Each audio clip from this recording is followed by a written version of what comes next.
My sister said my children weren't important enough because I'm albino. She didn't whisper it. She didn't hesitate. The garlic bread burned in the pan while my daughter hummed at the kitchen table, unaware that a single phone call had just redrawn the place my family thought we deserved. I am albino. I am a mom of two, Hannah, 6, who insists on wearing mismatched socks because they make me look like a rainbow, and Jonah, 4, who still pronounces the R in dinosaur like it's an extra surprise. My sister, Sarah, has always been the one who curated our family's special moments, birthday parties that felt like mini productions, carefully chosen guest lists, the kind of events you could post a photo from and feel a little brighter for the rest of the year. Emily, our cousin, was turning 8, and Sarah had planned a big, glittering party. For weeks, my inbox filled with photos of invitations, balloon arches, and a venue that felt like it belonged on a catalog. I was in the kitchen when Sarah called. The kids were finishing homework at the table. A date for the party had been set months ago. I remember how ordinary the night felt. A pot simmering, Jonah complaining about broccoli, Hannah asking if the jellyfish exhibit at the aquarium would be there soon. I answered, and her voice came over, light, practiced. "Hi," she said. "Quick thing about Emily's party. So it's going to be, a little older kids, a different vibe. We were thinking maybe your kids shouldn't come." It landed like a hand over my mouth. I laughed first because laughter is a reflex, a way to buy time. "What do you mean?" I asked. She gave the usual drop-down. It wasn't personal, it was logistics, it was, we want this to be a certain kind of event. She hesitated, the pause long enough that whatever came next might have been honest. "They're sweet," she said finally, "but it's just not the right scene." It felt like a sentence that wasn't finished. I pressed, "Are you excluding them?" She sighed. "I don't want anyone feeling out of place. We thought, maybe it's better." I can still see Hannah's pencil tapping against the table. Jonah was asking about dinosaurs. I felt my shoulder tighten in a way that has nothing to do with posture, and everything to do with the small, cumulative weight of a life that has been measured in glances before. I'm albino. I have light skin and white hair. I've spent my life practicing how to hold myself small enough to avoid being the thing people comment on at dinner. My sister knows this about me. So when she carved a space that excluded my children, it cut in 2 directions. Towards them, the immediate indignity, and towards me, a quiet message that feeling like an outsider could ripple out to my kids. "I'm not bringing them," I said, because the idea of showing up without my children made my mouth taste like iron. "If my kids can't be there, we won't come." She tried to negotiate. Other times, other people, separate playdates. I refused. The call ended with her saying, "Fine," and a click. The sound of the phone hitting the counter afterward was loud in the kitchen. I hung up and I told David. He had been doing dishes. His hands were warm, sudsy. He listened to me without moving, then wiped his hands and looked at the kids. At me. "We're not going," I said. He didn't need more. David is the kind of partner whose protectiveness is steady, not theatrical. He asks few questions and trusts what he knows about right and wrong. "Then we don't go," he said. "We'll do something else." We made a plan quickly, an aquarium day, a small lunch, an excuse to keep the kids from seeing the invitation list and feeling excluded. We told Hannah and Jonah we'd go on a special outing. They cheered, oblivious to the fracture they were walking into. That night, the family chat blew up. My mom's messages came first, short, a little flustered. "Sarah's worked so hard for this," she texted. "It isn't personal." My brother sided with Sarah. He said kids could be a handful at a bigger party.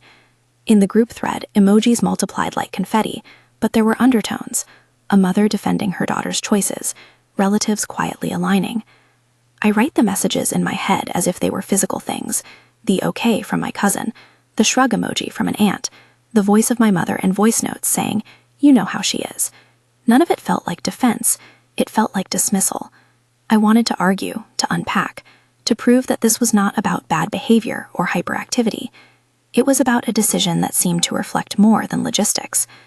If this has happened to you, if you've had to choose your kids over family expectations, leave a comment. Tell me what you did. I want to know I'm not alone. We kept our plan. On the morning of Emily's party, we packed sandwiches, a thermos, and 2 cardboard binoculars Jonah insisted on bringing. The aquarium is humid and cool. The air smelt faint of salt and someone else's sunscreen. We stood in front of the jellyfish tank, the lights casting the creatures in slow, drifting color. Hannah pressed her tiny palm to the glass and whispered, "They're dancing." For a long minute, I let myself inhabit that ordinary wonder. Then, sitting on a bench nearby, Jonah tugged his jumper and asked, Did Grandma go to the party? I didn't expect the question to find us. Children are sponges for the family rhythms we assume they'll miss. Why? I asked, trying to keep my voice steady. Grandma said she was going to Emily's cake, he said. She said Emily was going to blow candles, and she was excited. I felt like space had shifted. They didn't need every detail to be hurt. Hannah's lower lip trembled. You could see the question form in her forehead. Why was she invited and I wasn't? We came home quietly. The two of them colored while I made tea. They built a glitter crown from the bin of craft supplies and declared Jonah Prince of the Dinosaurs. For a while, the pain was buffered by play. But later that night, Hannah asked me from the bedroom doorway if being left out meant they weren't enough for our family. How do you answer that without naming the unnameable? How do you rebuild the idea of worth when it's been nudged aside? I sat on the edge of the bed and pulled her close. You are exactly who you are, I told her. You are not a problem. You are ours. David sat with us then, his voice low. Nobody gets to tell our kids they're not important, he said. Nobody. Behind that line, there's something I didn't realize until later. David had a lever. He'd built his career quietly, the kind of thing where involvement yields influence. I knew he had clients, relationships, and a kind of control that wasn't showy. For the rest of that week, I had no idea what he was doing. I only knew his face was set differently at dinner, like someone fitting a key into a lock. The call that changed the course of the next few weeks came the next morning. I was at the sink when a muted chime from his phone told me he'd gotten an email. He read it and then set the phone down without a word. His jaw worked once.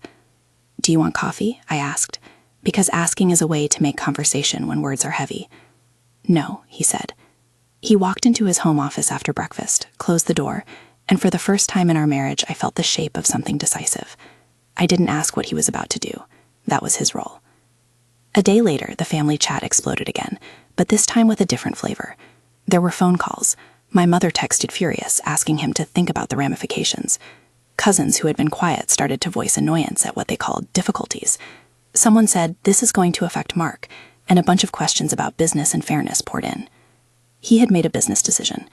David contacted the people who had been in talks with Mark, Sarah's husband, and let them know that his company would not proceed with a planned partnership. He framed it as a values-based decision. Partnerships should reflect respect for basic human dignity, and when families within a network act in ways that undermine that dignity, it influences whether he wants to be associated. The way he spoke to his team and to Mark's firm was calm and principled, not punitive. The fallout in the family was immediate and loud. My mom called me in tears, saying he'd destroyed opportunities for everyone. My brother accused us of making an unnecessary scene. You didn't have to let this become a business matter, he said. Now look at what's happening. There were people who called it an overreaction. There were also people who called me brave. Inside, the word I kept returning to was boundary. For years, I'd tolerated slights that were small in isolation but cumulative. Comments suggested into jokes, invitations that subtly shifted away. When the slight reached my children, the lines changed.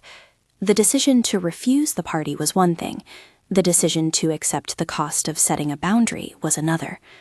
When Sarah texted to ask why we'd made it about money, I wrote back simply, we made it about our kids. The message thread grew messy, public, and raw. People pointed to other times, cataloged grievances, dredged up old afternoons and forgotten offenses. It felt like a family excavation, one that left some bones on the table. Sarah, meanwhile, avoided my house calls for days. She stopped answering my messages. The silence tasted like grudges. Then, one rainy afternoon, there was a knock on our door. She stood there, hair damp, guilty in a way that looked like physical discomfort. When she walked in, she didn't sit where the coffee table could separate us.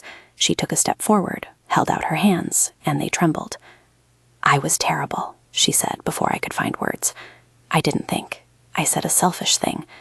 She looked directly at Hannah and Jonah in a way that made them shrink into the couch cushions. I said it because I didn't want... Because I was embarrassed, she added, eyes dropping to the floor. I was ashamed of how people might see a family different from mine. I'm sorry I let that be your kid's experience. It was the admission I'd needed. Not because I needed vindication, but because my fear had been that their exclusion was about something that had to do with me being albino. Hearing her say she was ashamed because of how it might look, hearing her name the thing we both knew existed, was a knife that cut two ways. It was painful, and also a release. She said simply, "I can't make that right," which was honest. Then she turned to the children and said the words I had been aching to hear. "I'm sorry," she told them. "I was wrong to exclude you. Would you let me make it up? A small party, my house, no big people nonsense, just cake." My heart wanted to forgive on the spot. Hannah looked at me, then at Jonah, then at Sarah. Kids are merciful in their own way. "Okay," Hannah said after a beat, "but can we have 2 cakes, one for sea creatures?" We let her try. She set up a small do-over in her living room, a modest cake, a handmade banner. She sat next to Hannah while she blew tiny candles and promised to be better. Her apology was awkward at first, but real, and the children received it in the way children always do, with curiosity and a desire to return to safety. David, though, didn't resent his decision. He told me later, in the dark of our kitchen after the kids were asleep, "You can't make a line that means nothing." He explained, without heat or flourishes, that the partnership he'd been negotiating had always had expectations beyond profits. It also had implied responsibilities. If I accept Mark's firm back because Sarah apologized, I'm saying apologies erase patterns, he said. I'm not willing to signal that to my team or to myself. People called him harsh. They called him principled. In the family chat, the debate raged on. Some relatives said he'd overstepped. Others, quietly, began rethinking invitations and choices they'd made without considering how they affected others. There were costs. There are always costs. Mark's deal evaporated. No conspiracies, no dramatic cutthroat maneuvering, just a quiet withdrawal based on alignment. The consequence sat on the table like a bill. Opportunities that might have been for people in our extended family didn't happen. For some, that stung more than the original slight. For me, it complicated the victory. I wanted my kids to feel they belonged. I also didn't want to watch an entire family pay for one person's poor decision. Time and small acts did what time does. Sarah offered dinners, babysitting, calls to Hannah just to ask about her school projects. My mother, initially incandescent with resentment at David, softened when she saw the way the kids delighted at small gestures, a postcard from a weekend visit, a joke about mismatched socks. We didn't unbreak everything. Adult fractures remained. Conversations were careful and measured. I stopped bringing up the party in group settings because the rawness wasn't mine to distribute for entertainment. But the kids were okay. They forgave before we did. There's a lesson in how quickly younger hearts release things we adults hold like heirlooms. Hannah made a card for Emily with glitter and a drawing of a jellyfish. She taped it to her bedroom door and called it a peace card. I kept it on the fridge for months. It reads, "Sorry for being sad. Let's be friends." What I learned, less about family theatrics and more about parenting, is that protecting your child's sense of worth sometimes looks dramatic. It sometimes includes hard conversations. It sometimes includes people being angry with you. And it sometimes includes a cost that lands outside the family. Those are not decisions to be taken lightly. They're decisions about the kind of life you want your children to grow into, one that believes they deserve to be included, that resists the idea that their value can be negotiated away because of which genes they were born with or what others think. In the months that followed, the tone shifted. There were awkward holiday dinners where fewer people showed up, and there were birthday parties where my children were first on the list. Sarah and I learned to have new boundaries, honest conversations about what it meant to include everyone, and what it meant to check your motives before acting. She didn't become my best friend overnight. She learned how to sit with discomfort. I learned how to accept an apology that came with an uneven ledger. People asked us to move on, as if moving on were simply forgetting. I don't believe forgiveness is amnesia. Forgiveness is a choice to not let a wound dictate everything that comes after, but it doesn't mean there aren't scars. My mother and I speak differently now. There are topics we don't touch. My brother learned to avoid messaging me with decisions that involve the kids without a heads up. David and I became more aligned in our parenting values, not because of a business decision, but because we recognized what we were protecting. If there's one thing I hope anyone watching takes away, it's this: your children's dignity is not negotiable. Small slights, when left unchecked, whisper to kids that they are less worthy. That whisper is louder than we think. There is an ethical cost to letting that slide, And there may also be a practical one. Setting a boundary will have consequences, some social, some financial, and you should weigh them carefully. But if the alternative is teaching your children that their worth can be bartered away, that's a cost I wasn't willing to pay. We did pay. Not everyone agreed with our calculus. Some relatives still speak in clipped tones, some doors have remained half closed. But in my kitchen, on an ordinary Tuesday, Hannah taped that glitter card to the fridge, and I read it over morning cereal, and felt a quiet, steady satisfaction. She believes she is enough. Jonah still roars his dinosaurs with extra R's at the playground, and knows that his mother will show up for him.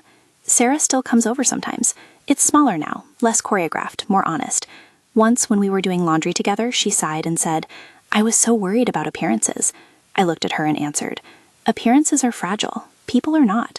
She cried then, short, surprised ones, and we both knew the conversation didn't fix everything. It just moved us forward. If you've ever had to choose your kids over a family expectation, know this. It is not a failure to set a boundary. It is not vindictiveness to protect your children's dignity. It's a kind of love that looks messy in the moment and sane in retrospect. Sometimes the consequence is lost business, tense holiday dinners, and awkward phone calls. Sometimes it's a small do-over party with 2 cakes and a jellyfish drawing. Both realities can be true. Thank you for listening to this story. If this resonates with you, if you've had a similar experience, please share it below. I'd love to hear how you handled it and what you learned. If you'd like to hear more stories about choosing dignity and how that shapes family life, subscribe and share this with someone who might need permission to set a boundary. In the end, the quiet things matter most. A child's belief that they belong, a handmade card on the fridge, and the weary, stubborn work of building a family that says, plainly, you are important enough.